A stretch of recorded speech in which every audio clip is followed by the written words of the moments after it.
जय हिंद दोस्तों, ई दृष्टि के YouTube चैनल ऑफिशियल चैनल पे आप लोगों का स्वागत है। मेरा नाम है नवीन कुमार। और भैया कैसे हैं आप लोग? तो हम लोग पॉलिटी वाली सीरीज को डिस्कस कर रहे थे और पॉलिटी वाली सीरीज में सबसे इंपॉर्टेंट टॉपिक हम लोग पार्लियामेंट डिस्कस कर रहे हैं, संसद डिस्कस कर रहे हैं। और मैंने पहले ही आपको बताया कि भाई संसद के 3 अंग होते हैं, एक राज्यसभा होती है, एक लोकसभा होती है और एक राष्ट्रपति होता है। तो राष्ट्रपति और लोकसभा को तो हमने पहले ही डिस्कस कर दिया। आज बारी है अस्थाई सदन, आज बारी है उच्च सदन राज्यसभा की। तो आपको पता होगा कि लोकसभा जो होती है, हमने डिस्कशन के ही दौरान बताया कि वह निम्न सदन होती है, अस्थाई सदन होती है। देन राष्ट्रपति अगर चाहे तो उसको जो है मंत्रिपरिषद की सलाह पर भंग कर सकता है, ठीक है ना। तो खैर क्वेश्चन के बीच बीच में हम लोग बातचीत करते रहेंगे। आते हैं क्वेश्चन पे, देखते हैं कि क्वेश्चन किस हिसाब से, किस नेचर के क्वेश्चंस पूछे गए हैं पिछले 20 वर्षों में, चाहे वो आईएएस हो, पीसीएस हो, बीपीएससी हो या अदर स्टेट आरओ एआरओ जो भी हो, ठीक है ना। तो पहला वाला जो क्वेश्चन आपका कह रहा है कि राज्यसभा की निश्चित सदस्य संख्या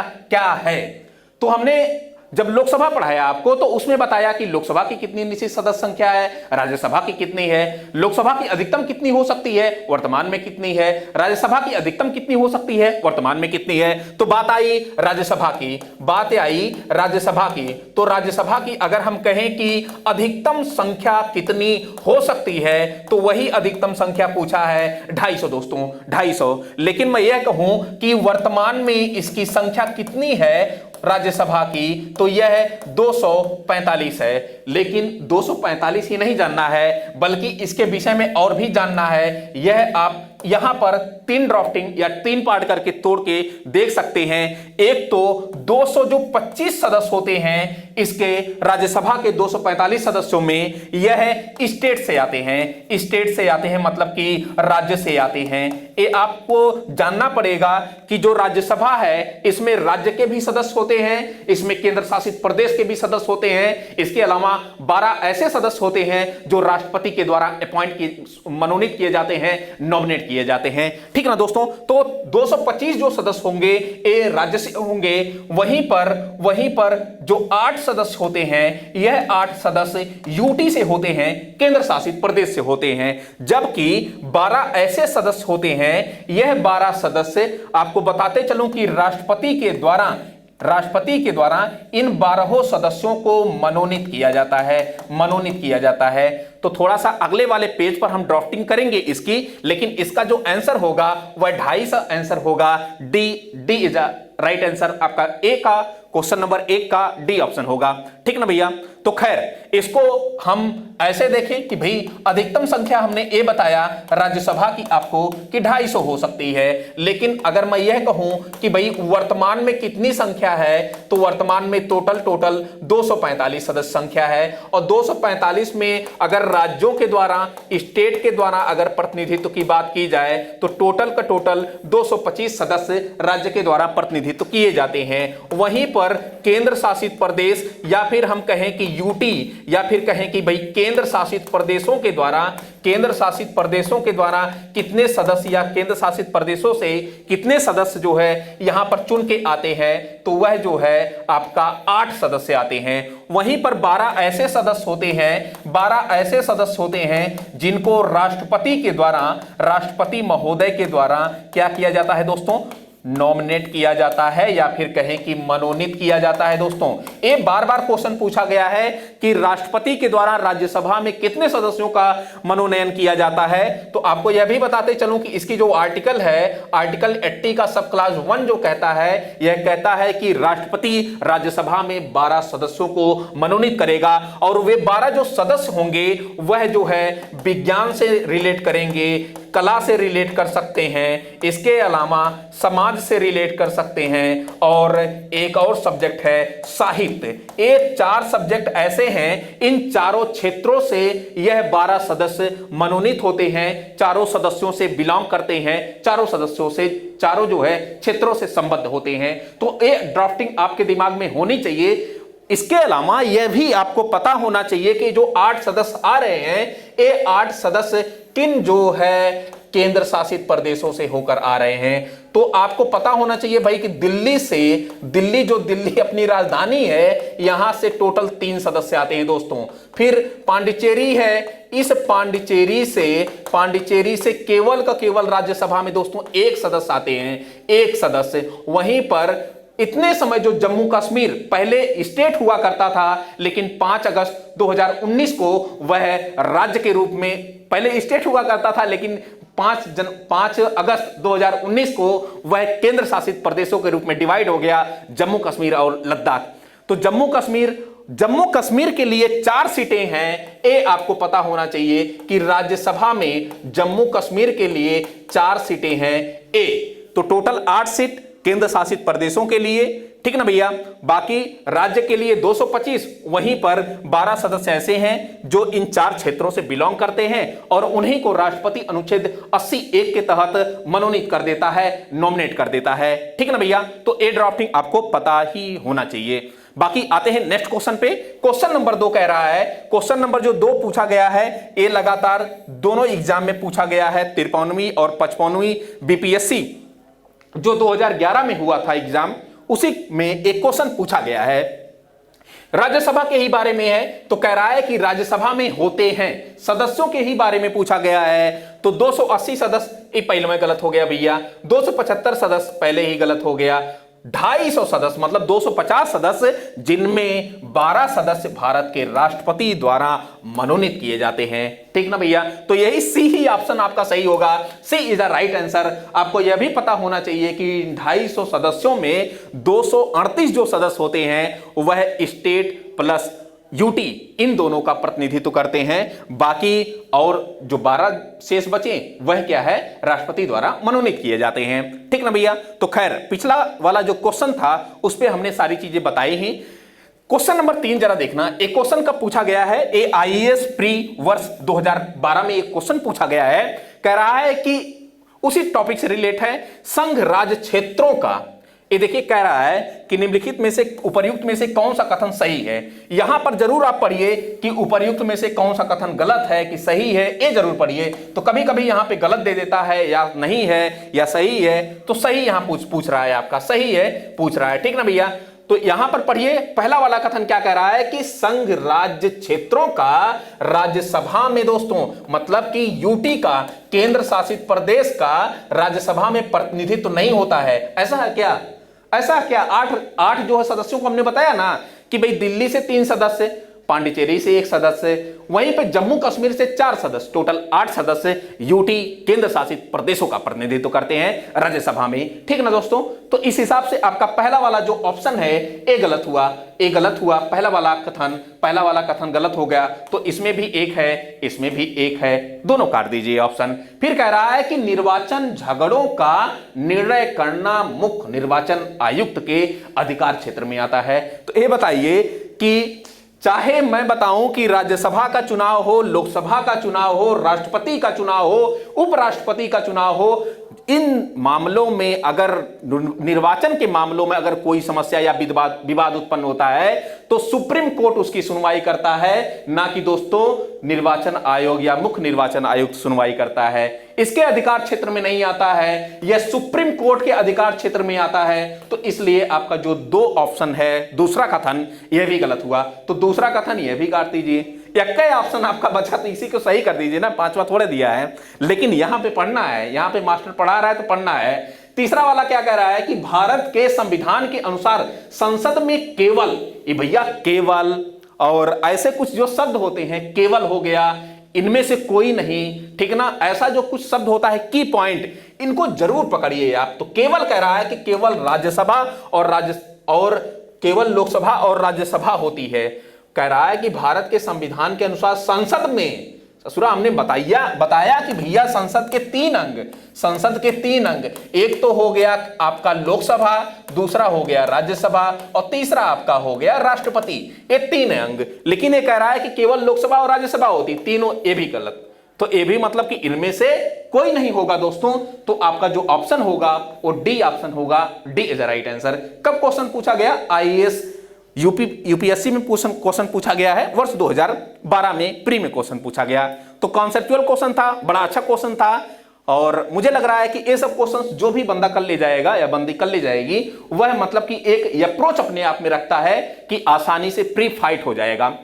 मतलब कि जैसे इतना कि घटना चक्र आप देखिए या फिर आए हुए क्वेश्चंस देखिए, अगर हो जाता है ऑप्शन देखने के बाद, ऐसा नहीं, मतलब आप किताबें पढ़े हैं और उसके माध्यम से जब आपकी चीजें हो रही हैं तो जान लीजिए कि आपका अप्रोच जो है उस क्वेश्चन पे, उस टॉपिक पे, उस सब्जेक्ट पे बेहतर है। ठीक ना भैया, आते हैं नेक्स्ट क्वेश्चन।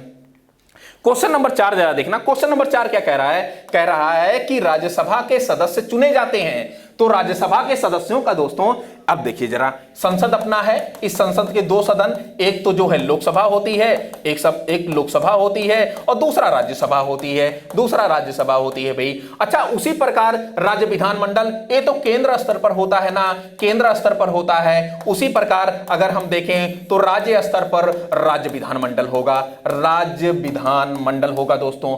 और जिस प्रकार संसद के दो अंग होते, दो जो है सदन होते हैं, उसी प्रकार राज्य विधानमंडल के भी दो सदन हो सकते हैं। एक तो होती है विधानसभा, एक तो होती है विधानसभा और दूसरा होती है विधान परिषद, विधान परिषद। ठीक ना दोस्तों?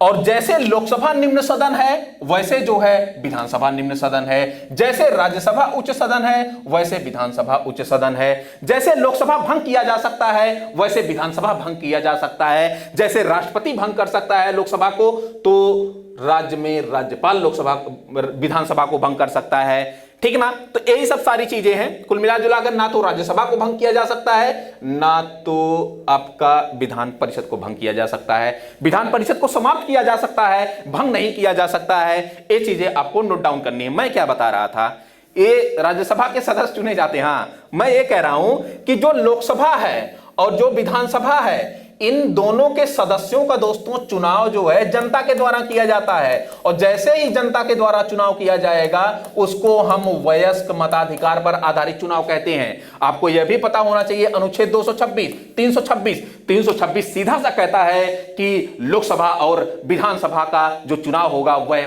वयस्क मताधिकार पर आधारित होगा। यह भी आपको पता होना चाहिए, 61वां संविधान संशोधन 1989 सीधा सा कहता है कि जो एक समय 18-21 वर्ष जो है आयु थी मतदाता की, मतदान करने की, उसको घटा करके 18 वर्ष, 21 से घटा करके 18 वर्ष कर दिया गया है।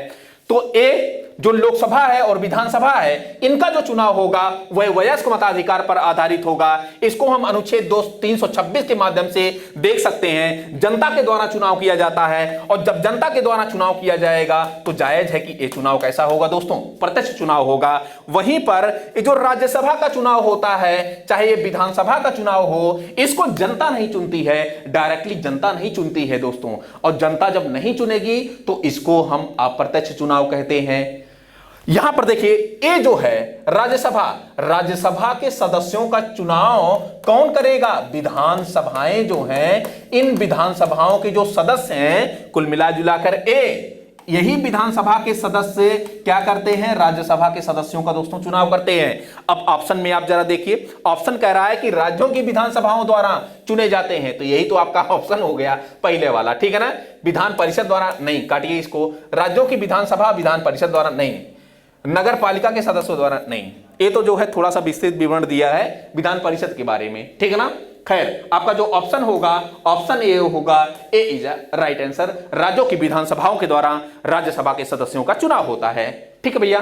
कब क्वेश्चन पूछा गया? 1990 में यूपीपीसीएस में क्वेश्चन पूछा गया। मिला जुलाकर मुझे लग रहा है कि 22-23 साल हो गए क्वेश्चन पूछे। ठीक है ना? आते हैं नेक्स्ट क्वेश्चन।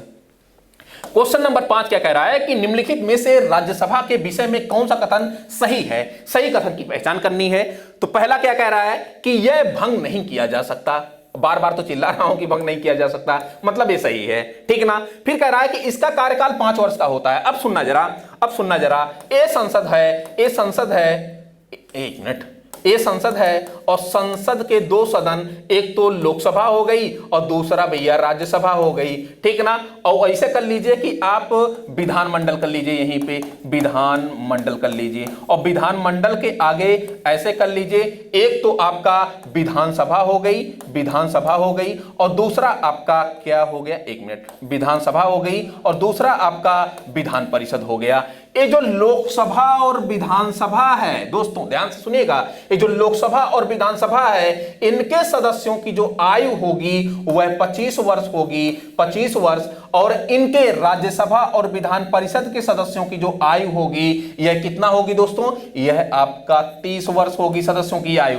और यह भी ध्यान दीजिए कि इनका जो कार्यकाल होगा, मिट जाएगा, मैं जान रहा था, इनका जो कार्यकाल होगा लोकसभा और विधानसभा का यह 5 वर्ष होता है, ठीक है ना, यह 5 वर्ष होता है। वहीं पर राज्यसभा और विधान परिषद का जो कार्यकाल होता है दोस्तों, यह 6 साल होता है, 6 वर्ष होता है। अब जरा क्वेश्चन देखना, कह रहा है कि राज्यसभा के संदर्भ में कौन सा कथन सही है, इसका कार्यकाल 5 वर्ष होता है, गलत, यहीं पे काट दीजिए। दूसरा यहां पे भी है, ए में ऑप्शन में ए कटा, दूसरा यहां पर भी है, बी ऑप्शन कटा, दूसरा डी में है, डी ऑप्शन कटा, तो यह क्या ऑप्शन बच रहा है, D, C is the right answer. लेकिन पूरा पढ़ना है, क्वेश्चन कब पूछा गया, वर्ष 2014 में क्वेश्चन पूरा पूछा गया।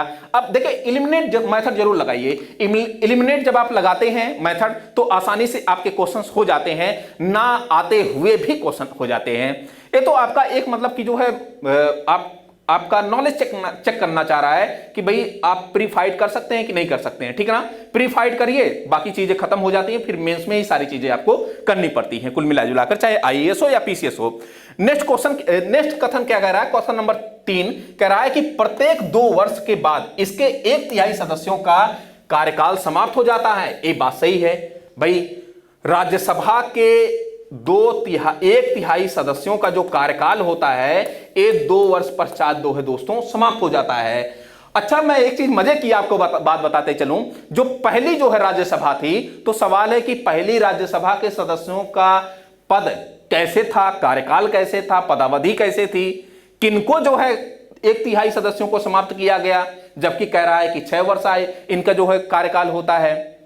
तो सुनना जरा, लॉटरी मेथड के माध्यम से इनके जो है सदस्यों की पदावधि जो है कम की गई थी, ठीक ना, लॉटरी माध्यम से, फिर धीरे धीरे अपने हिसाब से जो है अपने पटरी पर आ जाती है गाड़ी, ठीक। तो वही चीजें कह रहा है। तो ये जो तीसरा वाला कथन है ये सही होगा, तो एक कथन सही हुआ, 3 सही हुआ। चौथा क्या कह रहा है कि इसके सदस्य 25 वर्ष की आयु के नहीं होंगे, इसके सदस्य 25 वर्ष की आयु के नहीं होंगे। अब सुनना जरा, 1 मिनट, ये राज्यसभा के विषय में है और राज्यसभा के सदस्यों की जो आयु होगी वो कितनी होती है, 30 वर्ष होती है।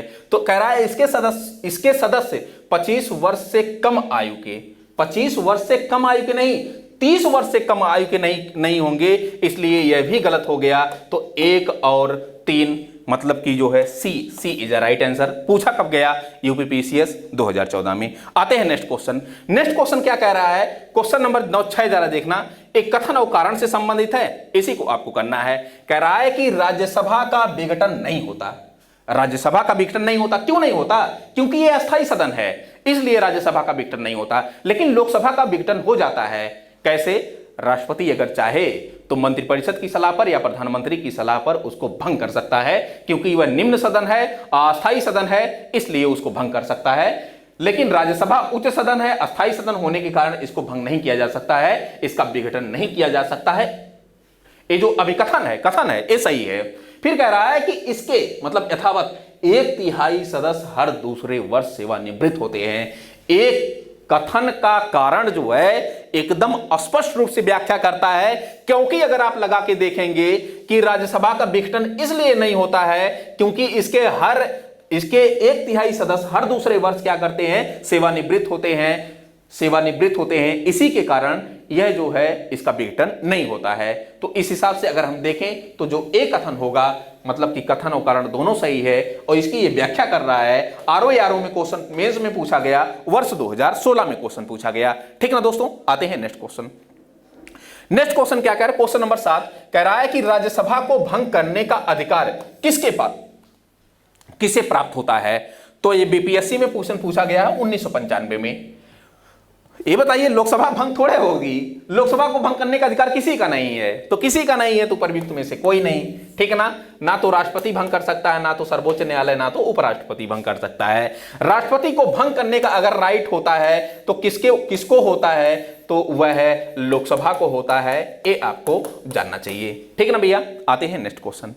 नेक्स्ट क्वेश्चन क्या है, क्वेश्चन नंबर 8 जरा देखना, राष्ट्रपति द्वारा राज्यसभा में कितने व्यक्ति मनोनीत किए जाते हैं? कितने व्यक्ति मनोनीत किए जाते हैं? अभी अभी हमने बताया कि 12 सदस्य। हमने यह बताया कि भाई 245 सदस्य इतने समय वर्तमान में हैं, जिसमें 225 जो सदस्य हैं, जिसमें भाई 225 जो सदस्य हैं यह स्टेट का प्रतिनिधित्व करते हैं, वहीं पर जो 8 सदस्य हैं यह यूटी का प्रतिनिधित्व करते हैं, शेष बचे 12। इसी को जो है राष्ट्रपति के द्वारा अनुच्छेद 80 का सब क्लास 1 के तहत मनोनीत किया जाता है, नॉमिनेट किया जाता है। ठीक है ना भैया? और हमने यह भी बताया कि यह किन किन क्षेत्रों से बिलोंग करते हैं, एक तो विज्ञान से, दूसरा कला से, तीसरा साहित्य से और चौथा समाज से, सोशल स्ट्रक्चर से, सोशल सेक्टर से ये बिलोंग करते हैं। ठीक ना? तो ये आपको जानना चाहिए। बाकी अगर आपको यह भी जानना है कि लोकसभा में कितने सदस्यों का मनोनयन राष्ट्रपति करता है, तो 2 सदस्यों का मनोनयन राष्ट्रपति करता था, लेकिन 104वां संविधान संशोधन अधिनियम 2016-2019 के तहत इसको क्या कर दिया गया? समाप्त कर दिया गया। चूंकि उनके सदस्यों की जो संख्या है आंग्ल भारतीयों को ही मनोनीत करता था अनुच्छेद 331 का प्रयोग करके, लेकिन उनकी संख्या इतने समय 296 से भी कम है, जिसके कारण अब यह प्रावधान समाप्त कर दिया गया। ठीक है ना? खैर, लोकसभा पढ़िए ना, उसमें सारी चीजें मैं डिबेट किया हूं, यहां पर नहीं करूंगा। ठीक है, आते हैं नेक्स्ट क्वेश्चन। नेक्स्ट क्वेश्चन क्या है? क्वेश्चन नंबर 9 कह रहा है कि राज्यसभा के सदस्य बनने हेतु अर्हताओं के संदर्भ में निम्नलिखित अभिकथनों पर विचार कीजिए। उसके नीचे दिए गए कूट वही कथन और कारण है क्या? नहीं, ये मतलब कि अभिकथनों पर विचार करिए और सही कूट का आपको प्रयोग करना है। कह रहा है कि राज्यसभा के विषय में है कम से कम आयु कितनी होनी चाहिए दोस्तों? 30 वर्ष होनी चाहिए। ये हमने डिस्कस किया, तो बिल्कुल 30 वर्ष होनी चाहिए। जहां से अभ्यर्थी को निर्वाचित किया जाना है वहां राज्य की मतदाता सूची में मतदाता के रूप में पंजीकृत होना चाहिए। जैसे मान लीजिए कि किसी को जो है राज्यसभा, जैसे उत्तर प्रदेश अपना यूपी है, और यूपी में टोटल कितनी सीटें हैं दोस्तों? 31 सीट है टोटल। और यूपी से अगर महाराष्ट्र का कोई व्यक्ति है, तो क्या राज्यसभा का सदस्य जो है वहां पे बन सकता है, चुना जा सकता है यूपी से? तो पहले 2003 से पहले ये स्थिति थी कि एक ऐसा व्यक्ति वही जो है उस क्षेत्र का जो है मतदाता सूची में नाम होना चाहिए और उस राज्य का होना चाहिए, तभी वह जो है उस राज्य से राज्यसभा सीट से निर्वाचित हो सकता है, नहीं तो दोस्तों नहीं हो सकता है। लेकिन इसमें 2003 में संशोधन किया गया और कहा गया कि कोई भी व्यक्ति किसी भी क्षेत्र से चाहे तो राज्यसभा सीट का प्रतिनिधित्व कर सकता है किसी भी राज्य से। ठीक ना? तो ए वाला जो सेंटेंस है, ए वाला जो कथन है, ये गलत है। तो जब दूसरा कथन गलत होगा तो यहां पर भी ये 2 काट दीजिए, यहां पर भी 2 है काट दीजिए, यहां पर भी ये 2 काट दीजिए। बचा केवल आपका एक ही ऑप्शन 1 और 3, B is the right answer. कब क्वेश्चन पूछा गया? ये एमपीपीसीएस वर्ष 2008 में क्वेश्चन पूछा गया। ठीक ना भैया? खैर, ये वाला तो भी पढ़िए, ये वाला तीसरा वाला नहीं पढ़े आप। राज्य के अंतर्गत लाभ का पद धारित नहीं होना चाहिए। लाभ का पद समझ रहे हैं क्या है? जैसे मान लीजिए कि राज्यसभा का कोई सदस्य है और ऊपर से जो है किसी कंपनी का सीईओ बन गया, या किसी कंपनी का जो है वह कहीं को डायरेक्टर बन गया, या किसी और कंपनी का कुछ बन गया, या कोई और पद ले लिया, तो कुल मिला जुलाकर उसका एक प्रकार से उस चीज को उठाने का प्रयास है, उस पॉलिटिकल जो है एक प्रकार से पावर का दुरुपयोग ना करे, इसलिए कहा जाता है कि किसी लाभ के पद पर नहीं होना चाहिए। ये नहीं कि मैं से मान लीजिए मैं सांसद हूं, ठीक ना, राज्यसभा का सदस्य हूं, तो ये हुआ कि मतलब कि कौन एससीएल वाले या कोई भी हमको जो है सीईओ बना दें, तो मैं क्या करूं कि पॉलिटिकल पावर का प्रयोग करके जो है एचसीएल को आगे बढ़ाऊं। ऐसा नहीं होगा, ये लाभ का पद कहलाएगा, तो लाभ का पद आधारित नहीं होना चाहिए। ठीक है ना? मुझे लग रहा है कि मैं समझा पा रहा हूं। ठीक है ना? तो 1 और 3 ये सही होगा आपका, तो कुल मिला जुलाकर बी ऑप्शन बी। ठीक है ना? B is the right answer. आते हैं नेक्स्ट क्वेश्चन। नेक्स्ट क्वेश्चन क्या कह रहा है? क्वेश्चन नंबर 10 कह रहा है कि निम्नलिखित कथनों पर विचार कीजिए। एक कथन राज्य सूची के विषय के संबंध में विधि बनाने की संसद की शक्ति के बारे में सही नहीं है। देखिए होता क्या है कि अनुच्छेद 249 एक अनुच्छेद है, अनुच्छेद 249 सीधा सा कहता है कि अगर राज्यसभा अपने उपस्थित और मतदान करने वाले कुल सदस्यों का कम से कम 2/3 बहुमत से किसी प्रस्ताव को पारित कर दे और कह दे कि वह राज्य सूची के इस विषय पर संसद कानून बनाए, तो संसद कानून उस पर बना सकती है दोस्तों, उस पर संसद कानून बना सकती है। और इसी 249 नंबर से आर्टिकल से एक क्वेश्चन आया हुआ है। किसमें आया हुआ है? यूपी पीसीएस मेंस में वर्ष 2011 में क्वेश्चन पूछा गया है। कह रहा है कि राज्यसभा को घोषित करना होगा कि ऐसा करना राष्ट्रीय हित में है। बिल्कुल, अगर राज्यसभा को यह लगता है अनुच्छेद 249 के तहत कि इस पर राज्यों के द्वारा कानून ना बना के केंद्र के द्वारा कानून बनाया जाना चाहिए, क्योंकि राष्ट्र की संप्रभुता, एकता, अखंडता, राष्ट्रहित इस सब्जेक्ट में छुपा हुआ है, तो वह क्या करती है कि अपने उपस्थित एवं मतदान करने वाले 2/3 सदस्यों से कम पारित कर देती है। देन संसद क्या करती है कि उस सब्जेक्ट पर जो है कानून बना सकती है। यह भी आपको पता होना चाहिए कि किसी विशेष क्षेत्र के लिए, किसी विशेष राज्य के लिए कानून बना सकती है, या पूरे भूभाग के लिए, या पूरे भारत के भूभाग, भारत के पूरे राज्यों के लिए वह कानून मान्य होगा। ये दोनों कंडीशन लागू होगी, ये आपको नोट डाउन करना चाहिए। फिर कह रहा है कि राज्यसभा को उपस्थित एवं मतदान देने वाले सदस्यों में से कम 2/3 सदस्यों द्वारा समर्थित संकल्प पारित करना होगा। ठीक है ना दोस्तों? तो ये भी सही है, ये भी सही है, ये भी सही है। पूछ रहा है कि कौन सा सही नहीं है। ठीक है ना? कह रहा है कि ऐसी विधि संपूर्ण भारत या उसके किसी भारत के लिए बनाई जा सकती। अभी हमने बताया, तो ये भी सही होगा। कह रहा है कौन सा सही नहीं होगा? तो राज्य सूची में सम्मिलित विषय के संबंध में राष्ट्रीय हित में विधि केवल ये देखिए, केवल राज्यसभा द्वारा बनाई जा सकती है, बना सकती है नहीं, संसद बना सकती है, राज्यसभा नहीं। संसद बना सकती है तो संसद में दोनों होते हैं, दो उसके जो है सदन होते हैं, एक लोकसभा भी होती है, राज्यसभा भी होती है, तो दोनों को करना पड़ेगा, ना कि केवल राज्यसभा को करना पड़ेगा। तो यही तो आपका गलत है, यही तो आपका गलत है। किसमें पूछा है? यूपी पीसीएस मेंस में। मैं सोचा एमपी पीसीएस वाले कहां से, आयोग वाले ये सब क्वेश्चन पूछ लिए हैं। ठीक है ना? तो यूपी पीसीएस थोड़ा सा अपना जो है लेवल मेंटेन किया हुआ है, आईएएस लेवल तक हल्का टच करता है। खैर, अगर राज्यों की बात की जाए तो आरएस में, ठीक है ना, जो राजस्थान का एडमिनिस्ट्रेटिव सर्विस है, उसमें सबसे टफ क्वेश्चन पूछा जाता है, लगभग यूपीएससी लेवल का। खैर, क्वेश्चन नंबर 11 जरा देखना। कह रहा है राष्ट्रीय हित में भारत की संसद राज्य सूची के किसी विषय पर विधिक शक्ति प्राप्त कर लेती है यदि इसके लिए एक संकल्प। वही क्वेश्चन है, सेम क्वेश्चन है। एक क्वेश्चन कब पूछा गया? यह क्वेश्चन आईएएस 2016 में क्वेश्चन पूछा गया। कह रहा है कि लोकसभा द्वारा अपनी संपूर्ण सदस्यता के साधारण बहुमत से पारित प्रस्ताव कर दे। नहीं, राज्यसभा इसको पास करे, तो राज्यसभा जहां लोकसभा है इसको तुरंत काट दीजिए।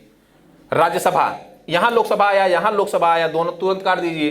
फिर पढ़ ही लीजिए भैया, नहीं कहेंगे मास्टर कैले काट रहे हैं। लोकसभा द्वारा अपनी संपूर्ण सदस्य संख्या के कम से कम 2/3 बहुमत से ये पारित होना चाहिए। अगर यही राज्यसभा होता चीजें सही हो जाती, लेकिन लोकसभा है इसलिए गलत। फिर देखिए, कह रहा है कि राज्यसभा द्वारा अपनी संपूर्ण सदस्य संख्या के साधारण बहुमत से पारित। अरे भैया, संपूर्ण सदस्य संख्या के नहीं, साधारण बहुमत से नहीं, अपने सदस्यों के जो है उपस्थित एवं मतदान करने वाले कुल सदस्यों के कम से कम 2/3 बहुमत से उसको पास करना होगा। देन क्या करेगी संसद? राज्य सूची के विषय पर कानून बना सकती है। ये जो नीचे वाला कथन है, देखिए डी वाला, राज्यसभा द्वारा अपने उपस्थित एवं मतदान करने वाले सदस्यों के कम से कम 2/3 बहुमत से पारित कर दिया जाए, फिर जो है संसद उस पर कानून बना सकती है। आईएएस में पूछा गया वर्ष 2016 में, बड़ा अच्छा सिंपल क्वेश्चन था। नेक्स्ट क्वेश्चन क्या कह रहा है? कह रहा है कि भारतीय संविधान का कौन सा अनुच्छेद संसद को राज्य सूची के विषय पर कानून बनाने का अधिकार देता है? बार बार चिल्ला के हमने बताया कि भैया अनुच्छेद 249 होगा। ठीक है ना? फिर नेक्स्ट क्वेश्चन क्या है? क्वेश्चन नंबर 13 जरा देखना। कह रहा है कि निम्नलिखित कथनों पर विचार कीजिए। राज्यसभा में, अब देखिए जरा, धन विधेयक होता है, एक वित्त विधेयक होता है, ठीक है ना, साधारण विधेयक होता है, कई ऐसे विधेयक होते हैं। तो धन विधेयक जो दोस्तों होता है, क्योंकि माना जाता है कि धन जो होता है वो जनता का होता है, और जनता के प्रतिनिधि कहां होते हैं? वह लोकसभा में होते हैं। अगर धन विधेयक की बात आए कि धन विधेयक कहां पर सबसे पहले पेश किया जाता है, तो सबसे पहले धन विधेयक केवल का केवल कहां पेश किया जाएगा, जहां जनता के प्रतिनिधि होंगे। जनता का पैसा अगर होगा तो जनता के प्रतिनिधियों में पेश किया जाएगा। और जनता के प्रतिनिधि कहां बैठते हैं, जनता के प्रतिनिधि लोकसभा में बैठते हैं। तो लोकसभा में ही धन विधेयक पेश किया जाएगा, राज्यसभा में नहीं पेश किया जाता पहले, ठीक है ना। कह रहा है कि राज्यसभा में धन विधेयक को या तो अस्वीकार करने या तो संशोधित करने की कोई शक्ति नहीं होती। दोस्तों एक क्वेश्चन आपको मैं बताते चलूं कि राज्यसभा को धन विधेयक पर ना तो कोई संशोधन वह कर सकती है, ना तो अस्वीकार कर सकती है। बहुत कर सकती है तो 14 दिन तक वो रोक सकती है। अगर रोक कर रखी तो अपने आप ही वो पास हो जाएगा। उसको 14 दिन के भीतर वापस करना होता, लौटाना होता, नहीं तो अपने आप पास हो जाएगा, ठीक है ना। तो एक तो आपका शक्ति निहित नहीं होती, ये तो आपका सही है, ठीक है ना। फिर कह रहा है कि राज्यसभा अनुदानों की मांग पर मतदान नहीं कर सकती है। राज्यसभा अनुदानों की मांग पर मतदान नहीं कर सकती, ये भी आपका कथन सही है, ठीक है ना। 1 और 2 ये दोनों सही है। फिर तीसरा क्या कह रहा है कि राज्यसभा में वार्षिक वित्तीय विवरण पर चर्चा नहीं हो सकती। नहीं, ऐसा नहीं है। जो बजट होता है उसी को वार्षिक वित्तीय विवरण कहते हैं। जो और जब आप अनुच्छेद 113 का सब क्लास 2 पढ़ेंगे उसमें सीधा सा कहा गया है कि भाई संसद में दोनों सदनों में ये चर्चाएं चलेंगी। जो वार्षिक वित्तीय विवरण है जो आपका राष्ट्रपति के द्वारा पेश किया गया है और भाषण के माध्यम से आपका जो वित्त मंत्री होता है उसको प्रस्तुत करता है। तो कुल मिला जुलाकर अनुच्छेद 113 का सब क्लास 2 जो कहता है कि संसद के दोनों सदनों में चर्चा होगी, केवल राज्यसभा में नहीं होगी। तो इसलिए आपका तीसरा कथन गलत हुआ। 1 और 2 केवल सही है, तो B is a right answer, ठीक है ना भैया। कब क्वेश्चन पूछा गया, IAS प्री वर्ष 2015 में क्वेश्चन पूछा गया। आते हैं नेक्स्ट क्वेश्चन। क्वेश्चन नंबर जरा देखना, क्वेश्चन नंबर क्या कह रहा है, 14 नंबर क्वेश्चन क्या कह रहा है। कह रहा है कि किसी धन विधेयक के लोकसभा द्वारा पारित किए जाने और राज्यसभा को पारित किए जाने के बाद राज्यसभा की सिफारिश से लोकसभा द्वारा सिफारिशों की प्राप्ति के 14 दिन के अंदर अनिवार्यतया स्वीकार की जानी होती है और तत्पश्चात उन्हें विधेयक में अंगीकृत किया जाना होता है। विधेयक में अंगीकृत किया जाना होता है, इसलिए ये आपका कथन गलत हुआ। फिर कह रहा है कि धन विधेयक राज्यसभा में पेश नहीं किया जाता, ये सही है आपका, ठीक है ना। तो धन विधेयक लोकसभा में पेश किया जाता है, ना कि राज्यसभा में। तो ए वाला जो कथन हुआ गलत हुआ, ए वाला कथन सही हुआ। तो इस हिसाब से जो आपका ऑप्शन होगा डी ऑप्शन होगा, डी इज राइट आंसर। कब पूछा गया, मेंस में 2017 में क्वेश्चन पूछा गया। आते हैं नेक्स्ट क्वेश्चन। नेक्स्ट क्वेश्चन क्या कह रहा है, क्वेश्चन नंबर कह रहा है 15 कि निम्नलिखित में से कौन सा विधेयक राज्यसभा में प्रथम बार प्रस्तावित नहीं किया जा सकता। देखिए प्रथम बार प्रस्तावित नहीं किया जा सकता, तो धन विधेयक जो है इसी को प्रस्तावित नहीं किया जा सकता। और ये कहां पे पेश किया जा सकता है प्रथम बार, लोकसभा में पेश किया लोकसभा में पेश किया जा सकता है। उसके बाद ये राज्यसभा में जाएगा, पास होने के बाद राज्यसभा में, ठीक ना भैया, राज्यसभा में जाएगा।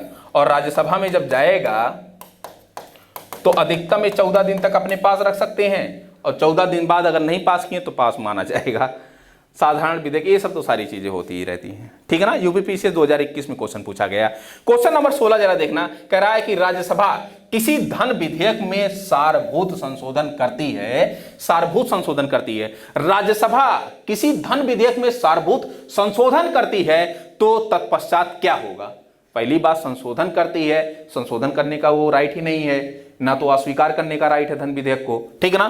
तो अब आप ऑप्शन देख लीजिए, लोकसभा राज्यसभा की अनुशंसाओं को स्वीकार करे या अस्वीकार करे, इस विधेयक को आगे की कार्रवाई कर सकती है। ये राज्यसभा मान लीजिए कि संशोधन कर देती है या अस्वीकार कर देती है, तो इन सब सारी चीजों को लोकसभा डिसाइड करेगी आगे की कार्रवाइयों में कि क्या उसकी बातों को माना जाए या ना माना जाए, ठीक ना। तो आपका यही कथन सही हो गया, ठीक है ना। ए इज द राइट आंसर। बाकी राष्ट्रपति विधेयक को पारित करने के लिए संयुक्त बैठक आहूत करता नहीं, धन विधेयक पर संयुक्त बैठक नहीं आहूत होगी। फिर कह रहा है कि बी वाला कि लोकसभा विधेयक पर आगे कोई कार्रवाई नहीं, लोकसभा विधेयक को पुनर्विचार के लिए राज्यसभा नहीं। तो आपका जो ए ऑप्शन होगा ए गलत, ए सही होगा, ठीक ना भैया। आते हैं नेक्स्ट क्वेश्चन।